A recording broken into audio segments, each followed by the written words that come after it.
Hai korang, Assalamualaikum. Okey, hari ni Kak Ros nak buat satu demo untuk mengkaji kehadiran mineral di dalam 3 jenis cecair yang ada di hadapan Kak Ros sekarang. Kita semua tahu kehadiran mineral di dalam cecair dapat menjadi pengalir tenaga yang baik, dan kita mengukur kehadiran tenaga ini dengan menggunakan mentol lampu. Okey, untuk makluman, cecair yang pertama ni adalah air zam-zam. Yang kedua adalah aloe vera gel. Dan yang ketiga adalah air mineral dari botol, bukan dari penapis air. Okey. So, sekarang kita lihat. Untuk yang pertama, kita gunakan air zam-zam. Alhamdulillah.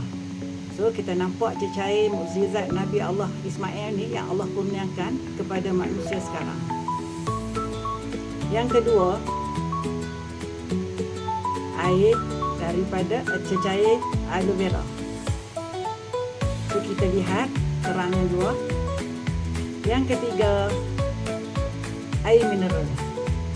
So, daripada tiga-tiga jenis cecair ni, korang boleh kesan sendiri yang mana yang tinggi kandungan mineralnya.